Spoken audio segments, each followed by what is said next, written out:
ለምንድን ነው የማልፈልገው ውጤት የሚመጣው? ሳብኮንሽስ ከሆነ ነገር ጋር ነው የሚታገሉት። ኮንሽስ ማለት ነው በሌላ አነጋገር። ኦኬ። ስለዚህ ይሄ ውጤት ማንነታችን እስከሚለወጥ ድረስ በዚሁ መንገድ ነው የሚቀጥለው። ለምን? ውጤቶቻችን በሙሉ የሚመነጩት ከኛ ውስጥ ነው። መቀበል ያስቸግራቸዋል። ይሄ እኔ እኮ ክፉ አለቃ ስላለኝ ነው እንጂ እኮ የዛሬ 2 ዓመት ነበር ማደግ የነበረብኝ። ለምን ክፉ አለቃ ጋር ተከተልሽ? ካሉ ብዙ ደጋግ አለቆች ያ ክፉ ጋር እግርሽን ወሰደ። ዋይ እኔ ከሲኦል ከወጣች ሴት ጋር ነው የምኖረው ይላል አንዳንዱ ባል። አንተ በዛው አካባቢ ነበርክ ማለት ነው። ከየት ታገኛታለህ? መቼም እዛው አካባቢ ካለው አገር ሰፈራቸው አንድ ቦታ ካልሆነ ልታገኛታቸው። ሰዎች ከገዛ ውስጣቸው ነው ውጤት ቢያመጡት ከሌላ ቦታ ነው። በነገራችን ላይ ለመጀመሪያ ጊዜ እንደዚህ አይነት መረጃ የሚሰጥ መጽሐፍ ሳነብ መቀበል አቃተኝ። ምክንያቱም እንዴት ሊሆን ይችላል? ኢትዮጵያ ውስጥ የተወለደና አሜሪካ ውስጥ የተወለደ አንድ አይነት ነው። አዎ። በኋላ ላይ ግን ምን አየሁኝ መሰለህ? ምናልባት ሆም አሎን የሚል ፊልም አይቶ የሚያቅሰዋል። ሆም አሎን የሚል ፊልም እስኪ አይቶ የሚያቅሰዋል። ኦኬ። ሆም አሎን ላይ አይታችሁ ከሆነ አንድ ቦታ ላይ እዛ ፊልም ላይ አክት የሚያደርገው ልጅ የሆነ ቦታ ላይ ይሄዳልና ኒውዮርክ ከተማ ውስጥ የዚህ ዓለም የመጨረሻ በቃ የተጎሳቆሉ የጎዳና ተዳዳሪዎች የሚኖሩበት ቦታ ላይ ኒውዮርክ ከተማ ውስጥ ነው። በነገራችን የዓለም የፋይናንሻል ሀብ ናት። በጣም ውበት የሚገለጥበት የተባለ ነው።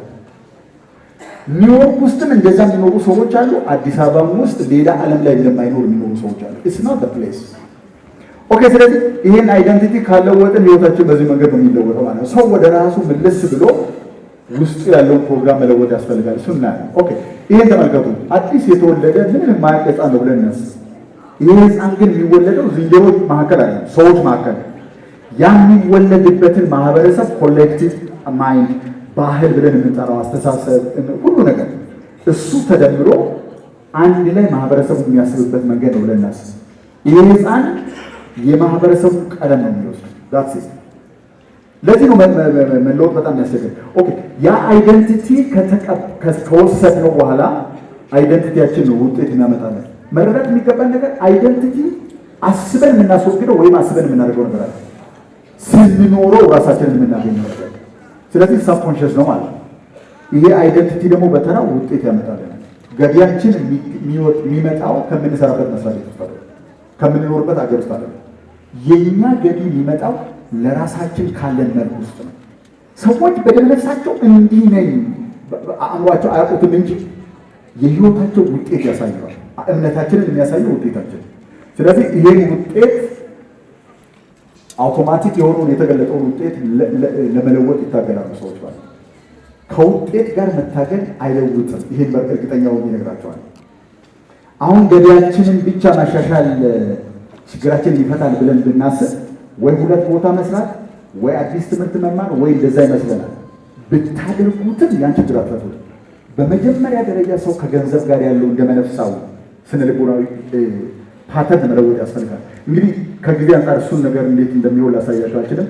ውጤቶቻችን የሚመጡት ከአይደንቲቲያችን ውስጥ ከሆነ አይደንቲቲያችን የተቀዳው ከማህበረሰቡ ከሆነ ሪቫይዝ የምናደርጋቸው ነገሮች እስከሌሉ ድረስ በውስጣችን በኩል ያለው ማንነት እስከተጠበቀ ድረስ ያ ማንነት የሚያመጣቸው ውጤቶችም እንደነበሩ ይቀጥላሉ ማለት ነው። ስለዚህ አሁን ምንድነው መደረግ ያለበት? ሰው አዲስ ማንነት መልበስ አለበት። ከዛ አዲስ ማንነት ውስጥ አዲስ ውጤት ይወጣል። አዲሱ ውጤት በገንዘብም በጤናም በፈለጋችሁት ነገር ተርጉሙ። በቤተሰብ ግንኙነት ዋታ ይበል። ማንነታችን በውስጥ በኩል ሲለወጥ፣ ራሳችንን የምንስልበት ቦታ ሲለወጥ፣ በውጭ በኩል የሚገለጠው ህይወታችን ከዛ ጋር እኩል እየተለወጠ ይመጣል። እንግዲህ ዓለምን ወደ 2 ከፍለን ብናይና ለመኖር የሚታገሉ ሰዎችና ዓለምን የሚለውጡ ሰዎች መካከል ያለው ልዩነት ምንድን ነው የምትባሉ ነገር። አንዳንድ ሰው የብዙ ሚሊዮን ሰዎችን ህይወት ተሸክሞ ይኖራል።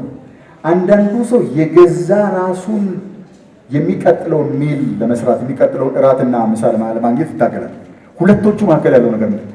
ግለሰብን ማኖር አለመቻልና ለብዙ ሚሊዮን ሰው የሚተርፍ ነገር። ዓለምን የሚለውጡና ራሳቸውን መመገብ ያልቻሉ ሰዎች መካከል ያለው ልዩነት ምንድን ነው? ይህን መጽሐፍ ሳነብ ነው ያገኘሁት። ምናልባት ብታነቡት በጣም ተጀስ ታደርጋቸዋል አሉ በብዙ ቦታዎች ላይ። ይሄ ሰው በ61 ዓመቱ ነው የፕላስቲክ ቀዶ ጥገና ይሰራ የነበረ እጅግ በጣም ታዋቂ ሐኪም። ከዛ በኋላ ምንድን ነው ሲያደርግ የነበረው? አፍንጫዬ ተጣሟል አቃና ይሉታል፣ አፍንጫቸውን ያቃናል። ቆዳዬ ተጨማዷል ዘርጋ ይሉታል፣ ቆዳቸውን ይዘረጋል። ጡቴ አድጓል ቀንስ ይቀንሳል፣ አንሷ ጨምር ይጨምራል። ማንኛውንም ከውበት ጋር የሚገናኝ ሰርጀሪ ይሰራል። ከዛ በኋላ ግን የተገነዘበው ነገር ምንድነው መሰላችሁ? ከመስራቱ በፊት ቀዶ ጥገናውን ካሜራ ፊት ለፊት ያስቀምጣቸውና በ9 በኩል ያነሳቸዋል ፎቶ። ፊት ለፊት ላይ አንድ ከላይ ወደ ታች፣ አንድ ፊት ለፊት፣ አንድ ደግሞ ከታች ወደ ላይ። በዚህም በኩል አንድ ከፍ ብሎ፣ አንድ ከፊት እኩል፣ አንድ ደግሞ ዝቅ ብሎ፣ በዚህ በኩል እንደዛ። ከዛ ዶኪመንት ይደረግና ይቀመጣል። እሱ ብርሃን አስተላላፊ ፕላስቲክ ላይ ይቀመጥና ልክ ሰርጀሪው ተሰርቶ ከዳኑ በኋላ አሁንም እንደዛው አይነት ፎቶ ይነሳሉ። ከዛ በአንድ በኩል እኩል የተነሱትን ፎቶዎች ጎን ለጎን ያደርግና እንዴት እንደተሻሻለ አይሻለን ሚስተር ዶክተር ማት ምንም የተለወጠ ነገር የለም። አፍንጫ የጠማማ ነበር፣ አሁን ጠማማ። ጡቴ ትንሽ ነበር፣ አሁን ትንሽ። ምንም የሚለወጥ ነገር አያዩ ነበር አብዛኞቹ ሰዎች። ከዛ በኋላ በጣም ይገረም ነበር። እሱ እርግጠኛ ነው እንደተሻሻለ። ከዛ በኋላ ምንድን ያለው? ሰዎች በአካላዊ መስተዋት ፊት ቆሞ ፊታቸውን ሲያዩ የውጭውን መልክ መስተዋት ውስጥ እንደሚያዩት በውስጥ በኩል ደግሞ የሚያዩት ሌላ መስተዋት አላቸው፣ ሌላ መልክ አላቸው ብሎ ነው ያመጣው። ሰልፍ ኢሜጅ ሳይኮሎጂ ያመጣው እሱ ምን ማለት መሰላችሁ? ሰዎች በደመ ነፍስ ራሳቸውን የሚያዩበት መንገድ አለ። በምን እናውቃለን እንዴት እንደሚያዩ ካላችሁ፣ ገንዘብንና እናንተን ጎን ለጎን አድርጋችሁ እንዴት በደመ ነፍሳችሁ እንደምታዩ ማወቅ ከፈለጋችሁ ሂዱና ባንክ አካውንታችሁ ነው። አለቀ። ውጤት አይዋሽም። ግንኙነት ውስጥ የሰው ልጆችን እንዴት እንደምትመለከቱ፣ ወንድ ሴቷን እንዴት እንደሚያያት፣ ሴት ወንዱን እንዴት እንደምታይ ማወቅ ከፈለጋችሁ ግንኙነቶቻችሁን ተመልከቱ። ዛት ምንም ፍልስፍና ምናምን አያስፈልግም። ሴት በህይወታችሁ ውስጥ የተገለጡ ማስረጃዎች በደመ ነፍስ የምታምኑትን እምነት ነው የሚያሳዩት። አለቀ። ስለዚህ ከውጤቶቻችን ጋር አንጣላ፣ ምክንያቱም ሪል ናቸው፣ እውነት ናቸው፣ መሬት ላይ ያሉ ነገሮች ናቸው። በአእምሮ አንፈልጋቸው፣ ግን ሳናውቀው እነዛን ውጤቶች ነው ከዓመት ዓመት የምንሰራው። ለምን ቢባል ውጤቶቹን የሚሰራው እኛ ውስጥ የያዝነው ምስል ነው እንጂ እኛ አይደለንም። ምን ማለት መሰላችሁ? ራሳቸውን ሲያዩ በተለይ እንዴት ታዩት መሰላችሁ? እኔ አሁንም በራሴ ኤክስፔሪየንስ ነው የማውቀው። ከእናንተ በጣም የተሻለ ህይወት የሚኖሩ የሚመስሏቸው ሰዎች፣ ለምሳሌ በጣም ትላልቅ ባለሀብቶች የተሰበሰቡበት ጉባኤ ላይ ድንገት ዝው ብላችሁ ብትገቡና ከነሱ ጋር እስኪ ተጫወቱ ብትባሉ ምቾት የሚነሳችሁ ከሆነ ምቾቱን የነሳችሁ ነገር ምንድን ነው? ዳስ ተቆይስ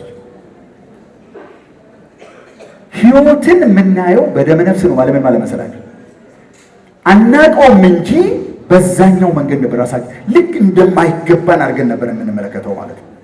አሁን እንግዲህ ህይወትን የሚገዛው ደግሞ የሚያስበው አእምሮ ሳይሆን ደመ ነፍሳዊ አእምሮ ነው። ስለዚህ ሁለቶቹ መካከል ያለው ልዩነት የሚወስነው አይደንቲቲ ነው። አይደንቲቲ ነው መልካችን ማለት ነው። ፈጠን ብዬ ልጨርስላችሁ። እሺ እንግዲህ ይሄን ከተረዳን እያንዳንዱ ሰው ውስጥ ፈጣሪ የሰራው ፓሽን አለ፣ ስጦታ አላቸው። በነገር ሁሉም ሰው ስጦታ አለ።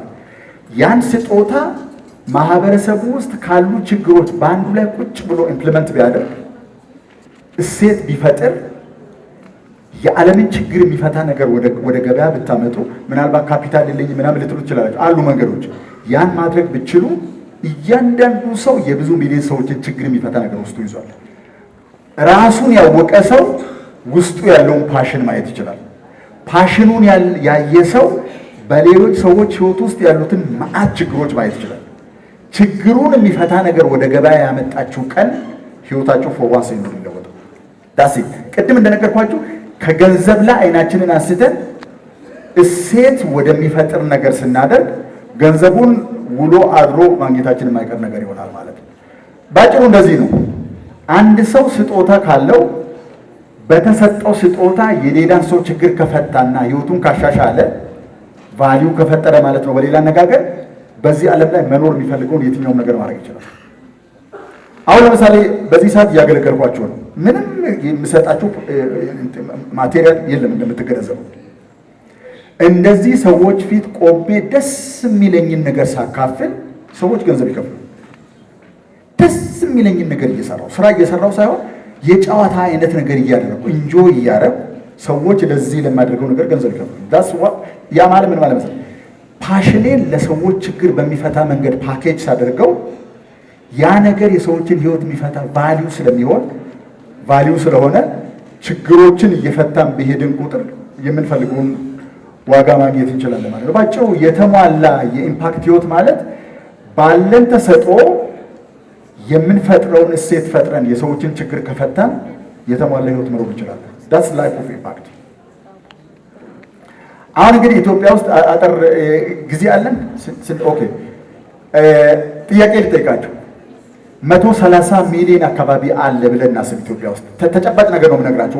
ምን እድል እንዳለ ፕሮዲውስ ያደረጋችሁ ነው ብላችሁ የምታስቡ ከሆነ ቁጭ በሉና እንዴት ባረግ ወደ ሌላ ደረጃ ላመጣው እችላለሁ ብለን ማሰብ እንችላለን ማለት ነው። እንግዲህ ኦፖርቹኒቲዎች በጣም ብዙ እየመጡ ነው። እኔ አንድ ዘርዝሬ አልጨርስም፣ የተወሰነው ብቻ። ካፒታል ማርኬት አለ። አሁን ገንዘብ ለሌላቸው ሰዎች መነሻ ካፒታል የለንም ለምትሉ በብዙ አይነት ደግሞ እየመጣ ነው። አሁን የኢትዮጵያ መዋለ ንዋይ ገበያ ብቻ አይደለም፣ ሌሎች የዛ አይነት ቨርሽኖች እየመጡ ነው። ፋይናንስ ኢዝ ጎይንግ ቱ ቢ አቬይላብል የእውነቱን የምትፈልጉ ከሆነ። ቪዛ ፍሪ ሙቭመንት የአፍሪካ ሀገራት ምን እያደረጉ እንደሆነ ታውቃላችሁ። አለን የምትሉትን ሙያ አለን የምትሉትን የሚሸጥ ነገር ማበርከት ከፈለጋችሁ ኦን አራይቫል ቪዛ ወይም ደግሞ ምንም ቪዛ የማይጠየቅበት አፍሪካ ውስጥ የትኛው አገር አውሮፕላን ላይ ወጣችሁ ብቻ የምትሄዱበት፣ ባቡር ላይ ብቻ ወጣችሁ የምትሄዱበት እድል በጣም እየተመቻቸ ነው። 2 ዓመት አይፈጅም። ስለዚህ አንድ ሰው በኢትዮጵያ ድንበር ውስጥ ብቻ የተከለለ ነገር አለ ማለት there's much to be done። በጣም ብዙ ኢመርጂንግ ቴክኖሎጂዎች አሉ። አንድ በአንድ ለማውራት ጊዜ የለኝም ልቶ እና ፈጣን ኢንተርኔት በየወረዳ ከተማው እየገባ ነው። ይሄ ማለት ምን ማለት መሰላችሁ?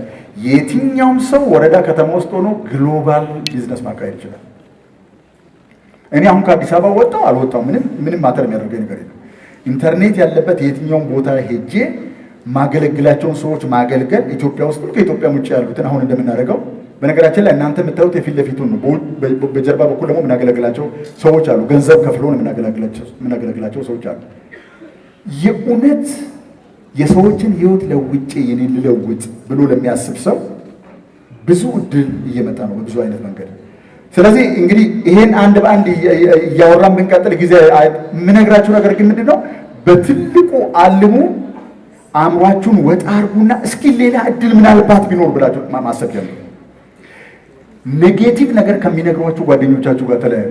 እሱ ነው የምነግራችሁ። ተሟሙቃችሁ ተደስታችሁ ህልማችሁን ነድፋችሁ ምናምን ወደ ተግባር ስትሄዱ ልክ እነሱ ጋር ስትደርሱ ምንድነው ደግሞ ዛሬ ሆንኩ የሚሏችሁ ከወጣችሁበት የሚወርዶቹ ሰዎች ካላችሁ ፕሊዝ የቶን ግንኙነታችሁን ትንሽ ላራሩ። በኢንተርኔትና አሉታዊ በሆኑ ነገሮች ላይ የምታጠፏቸው የሚመርዙን ነገር ላይ የምናጠፋውን ጊዜ ሰብሰብ አድርገን የሆነ ጠቃሚ ነገር ላይ ብናደርግ ኢትዮጵያ ውስጥ በትንሹ 3 ሰዓት ኢንተርኔት ሰርፍ ማድረግ ወጣት የለም። እሱን ወደ 1 ሰዓት ብንቀንሰው እንደው ባንተው እንኳን ማድረግ ብንችል ህይወታችን ላይ ብናተኩር 40 ዓመት እድሜ ላይ ስንሆን ህይወታችን መሳካት ይጀምራል። 60 ዓመት ላይ ስንሆን ሙሉ በሙሉ ስራ ትተን ያስተዋጽኦ ስራ መስራት እንችላለን። በዚህ አይነት መንገድ ከሄድን የኛንም የሀገራችንን ሁኔታ እንደውጣለን። በጣም አመሰግናችኋለሁ ስለተሰጣችሁ።